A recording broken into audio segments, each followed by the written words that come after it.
topics that we had left to cover the syllabus were truth tables and the repeat until loop, which we would have already covered on this platform in our last classes. Uh, Not everybody who is here now was in those classes.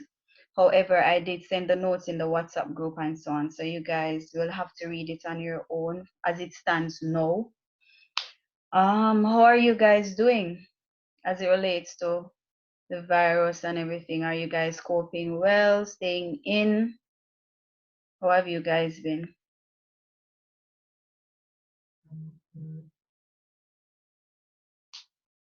Anybody? Miss, Miss doing good so far. Okay, and you're staying in and everything. Yes, Miss. Okay, good. Anybody else? Most persons I'm seeing here lives in St. Catherine, right? So we're under lockdown in St. Catherine. So I'm assuming that we're staying in for the most part, unless we definitely have to go out on the days that the government have stipulated. All right, so just continue to stay safe. As I said before, we would have covered the syllabus already. We just had two topics left, and they were very simple topics, which we covered already on this platform. And so what we're going to be doing from now on is try to go through past papers. But guys, bear in mind that you are the first batch of students with this new syllabus. It therefore means that the past papers that we have may not be a reflection of what would have come on the new examinations, because the syllabus was changed and you guys are the first batch of students that would have gotten an exam using the new syllabus. However, I am going to try my best with the papers that I have to see how I can work around to them to ask questions that are relating to the topics on the new syllabus. So after we finish each past paper, and I'm only going through multiple choice since it's projected that they might just give us multiple choice papers. We're still not sure, but that's what they're saying now. So I'm just going to do multiple choice papers. So after each multiple choice paper that we go through, I am going to send it to you in the group so you can practice on your own as well or study. Because what we find with CXC is that over the years, especially with the multiple choice questions, they normally repeat. So you find that you have 10 papers and the same questions are on all 10 papers. But as I said before, the syllabus changed, and so we're not sure of how the paper will be structured. But I'm just going to use those questions that would have been on the new syllabus still. All right, so I'm going to open the first paper that we're going to be going through. This paper is actually 2011. I'll just start from the older papers and come right up to last year's paper. So let's see. Everybody seeing the screen? Guys, can you see the screen? Yes, ma'am. Yes, miss. Yes, All right. So we're going to go through this paper. I'm going to have to skip some of the questions again. If those questions are not on the new syllabus or those topics are not on the new syllabus, then we'll just skip that question.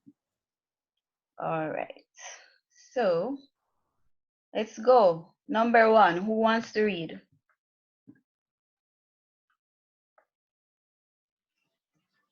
Which of the following sequence of instructions does the control unit perform?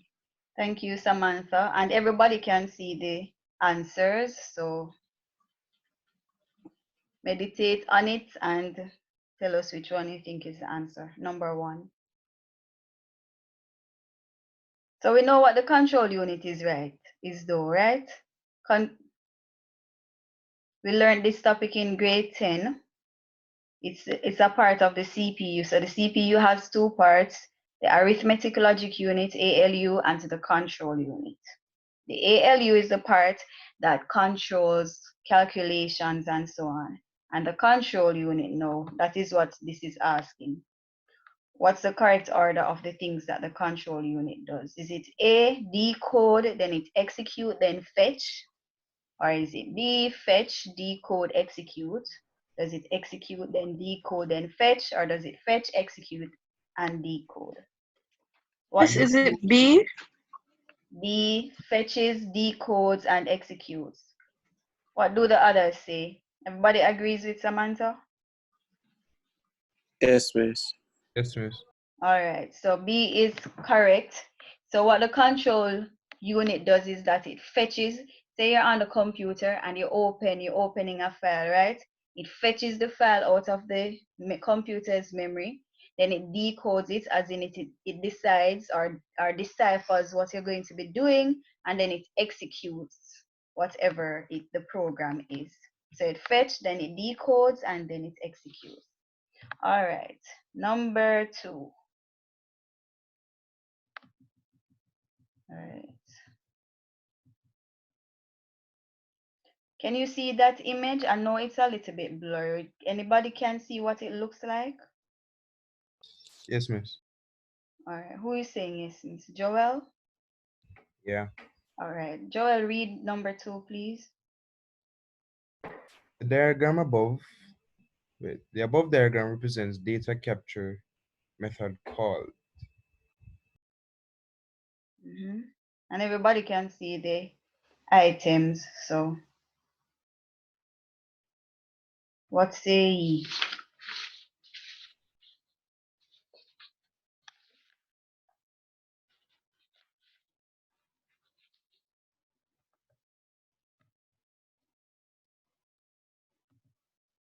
Guys, come on. This topic was a grade 10 topic.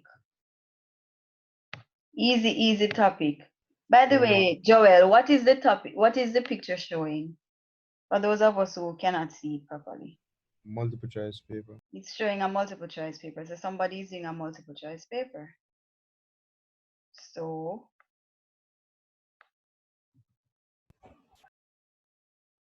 what does that represent?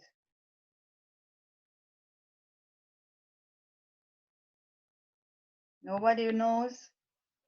So guys, have you started studying? Is Levy-Hayden?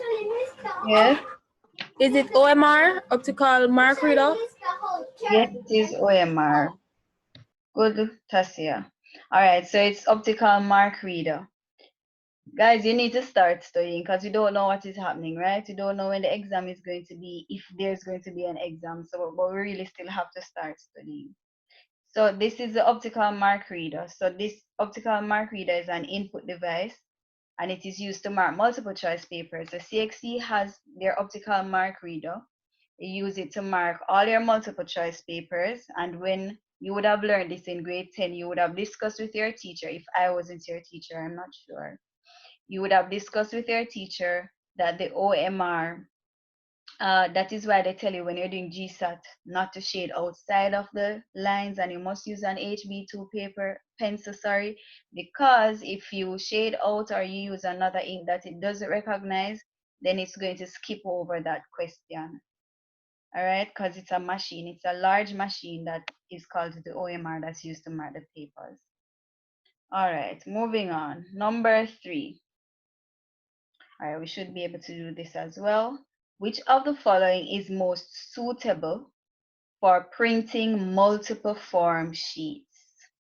Most suitable for printing multiple form sheets.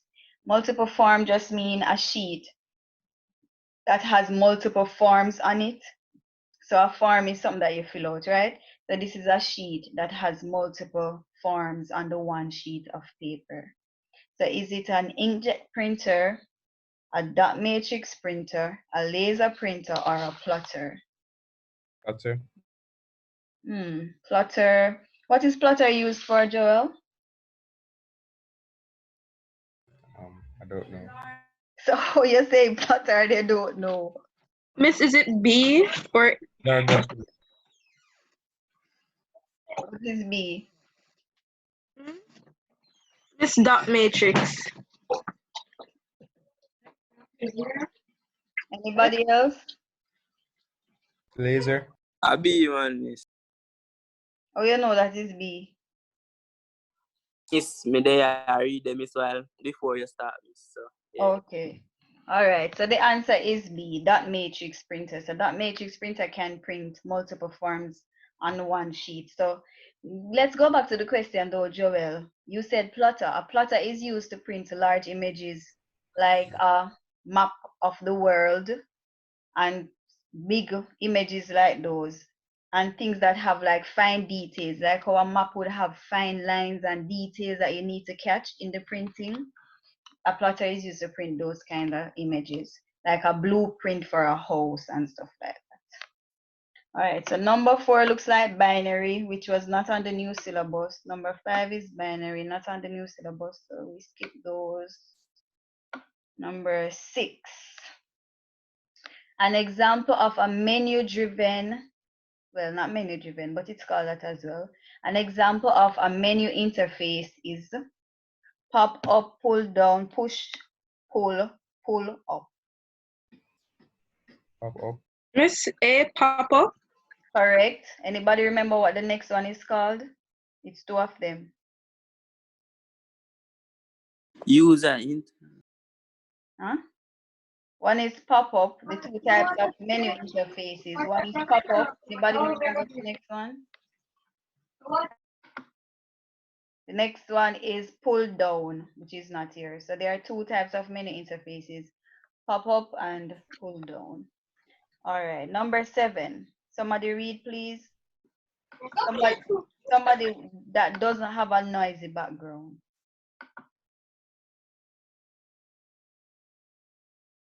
Anybody? Which of the following is easy to remember and makes graphical user interface user friendly? All right, easy one. Icons. Miss Icon. A, icon. Good. Next one.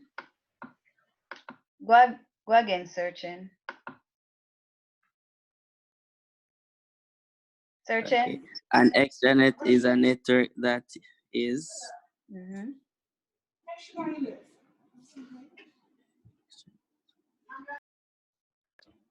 supposed to be private.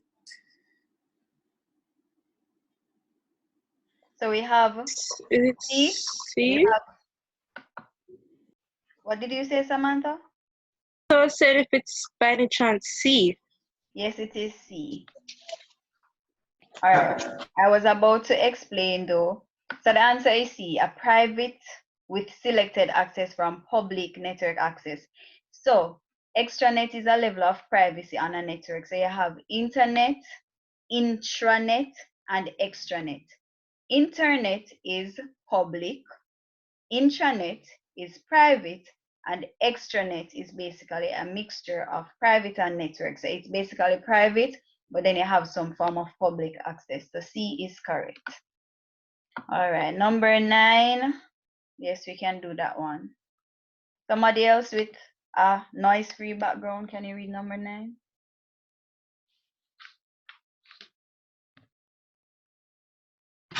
Which of the following is an advantage of using credit or debit cards? Okay.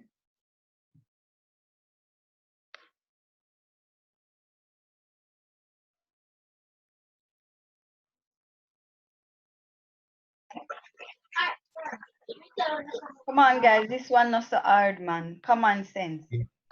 Advantage. Miss B. Miss B. Yes, B is correct. So the owner can carry less cash. And that is an advantage because the less cash you have, even if somebody rob you, they don't have any money to get if you're using a card. Unless they hold you up and take you to the place and ask you to pull the money if it's a debit card. But that would be the better answer here. Number 10. How can repetitive strain injury be avoided when using a computer? Again, general knowledge. You would have learned this from grade 7. But I mean, common sense, general knowledge. How can the strain be avoided when using a computer? Girl. Miss Miss, I think I auntie. Huh? Miss D. B is correct. There's only a few people answering, some people Some people not answer anything at all. All right, so how can repetitive strain injury be avoided when using a computer? Use a footrest, use an ergonomic keyboard, ensure that there is no screen flicker, use an anti-glare screen. So repetitive strain injury is when you get an injury in like your wrist or your fingers because you're constantly typing, as the word suggests, repetitive. So you're repeating the same thing over and over by typing, or playing a game with your fingers or something. So the most suitable thing to avoid this is to use an ergonomic keyboard, which is a keyboard that is designed with a wrist rest. A wrist rest, so you can rest your wrist on the keyboard while you are typing or doing what you're doing. All right, number 11. Number 11 is not on the new syllabus. I'm trying to remember. I don't think it's on the syllabus. Well, we did look at hard disk, and this question comes from the hard disk. A wedge shape slice on a disk. Anybody remember anything relating to that? No, miss. I don't think we covered this topic. We looked at the hard disk, but it didn't ask us on the new syllabus. It didn't ask us to go into these things, track and sector and those things. But the answer for this one would have been a sector, which is like a part of the disk. Number 12. Somebody read, please.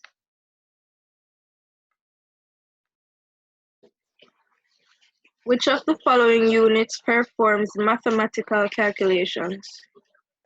All right, so this I mentioned this in the first question that we were C. Huh? Miss, is it C? Yes, arithmetic and logic unit. Why is only Samantha searching and Joel I'm hearing? What happened to the other persons? All right, number 13. Let me see this one.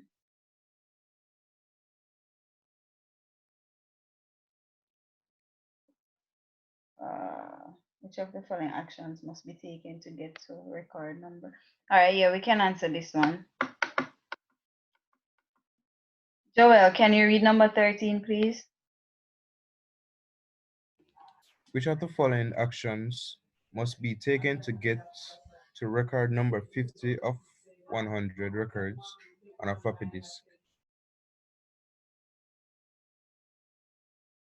Miss, I think I see that if I'm not wrong. No.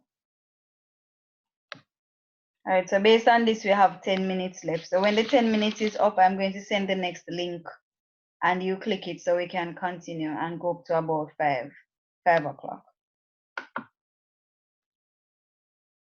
D is the answer. What's that, Joel? D. Yeah, D is correct. You go directly to the to record 50. So a floppy disk is not a magnetically read disk.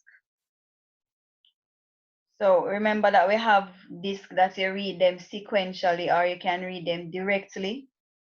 So like a magnetic tape would be a sequential. You have to go through everything to get to the one that you want. But a floppy disk is not sequential. It would be direct access. So you just go straight to whatever you want. I doubt that question will repeat though, because floppy disk was not on the new syllabus for us to teach you. We mentioned it when we were doing storage devices, but it wasn't on the syllabus really as a topic. Let me see number 14, which of the following is not true of secondary storage media. All right, we can do that one.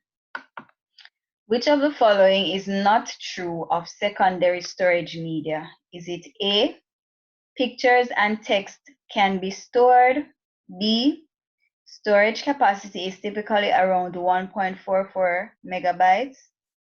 C, information can be accessed more quickly than magnetic disk? Or D, can store large amounts of data? And it is which one is not true? B. Huh? Miss Guys have B. B. So B is the only one that could not be true because we have so many storage devices that can store 16 gig, 128 gig, 10 terabytes and all of that. So this could not be true. All right, number 15. Tasia, can you read number 15, please? Tasia is still there or is she gone? Dijane? Dijane, are you there? Melisha? Disguising data and programs is also called Encryption. Encryption is correct. So when you disguise data and programs, that's called encryption. So it's a security measure, a privacy control measure. All right, number 16, Melisha, go again. which type of cable is used for telephone cables?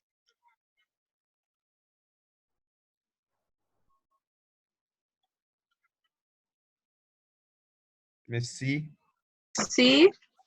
No. Telephone. D. C is Either. used. C is used for cable, like actual cable.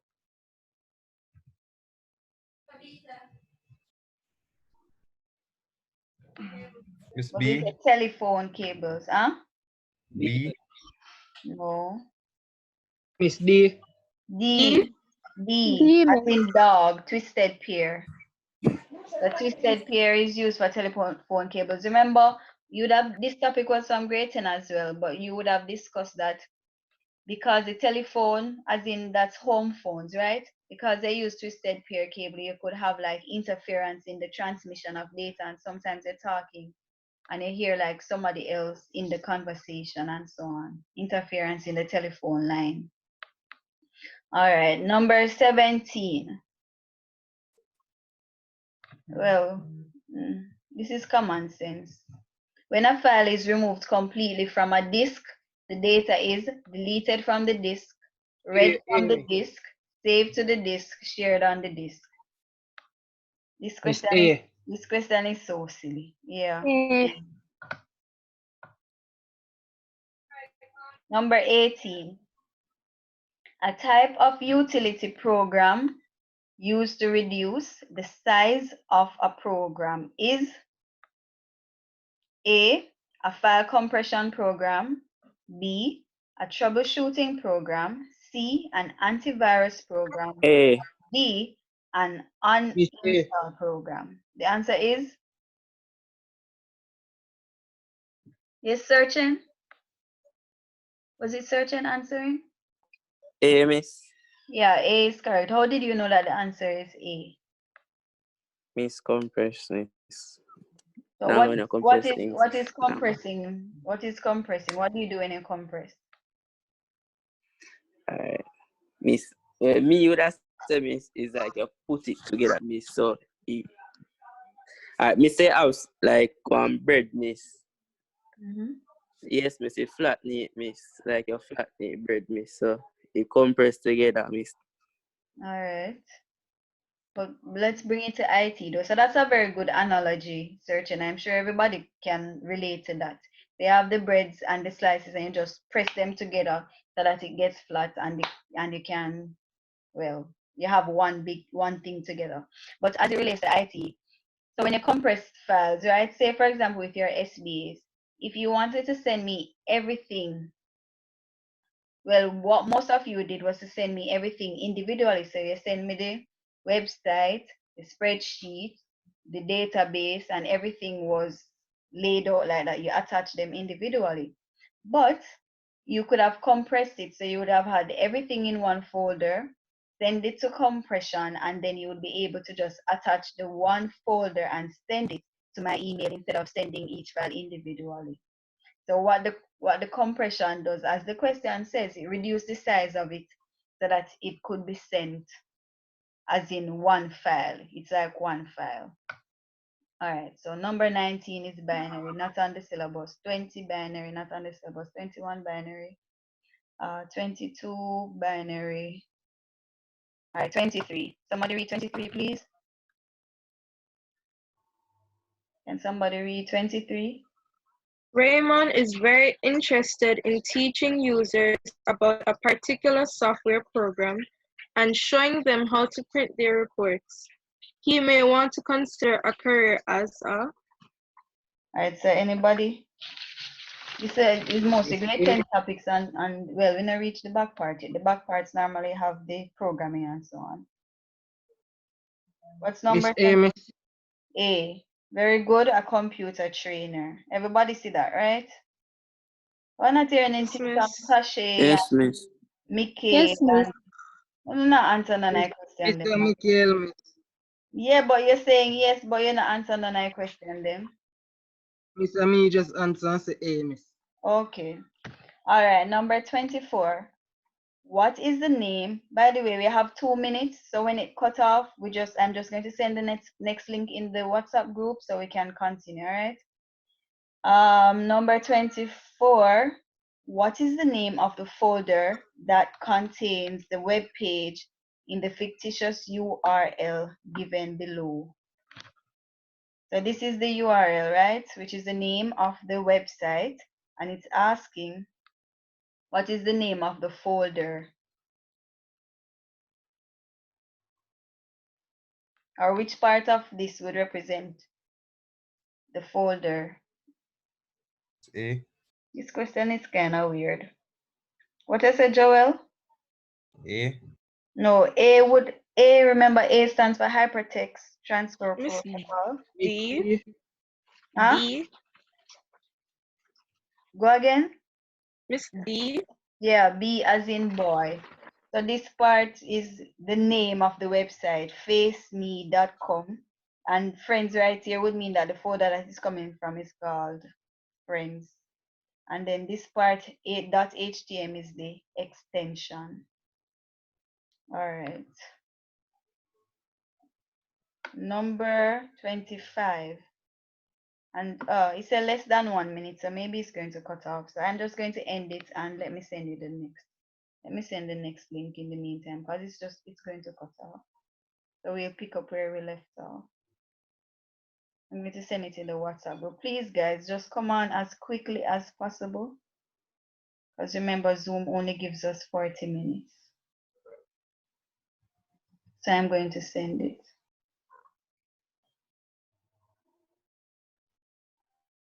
I'm going to send it now. All right, let me end this one. Stop sharing and meeting.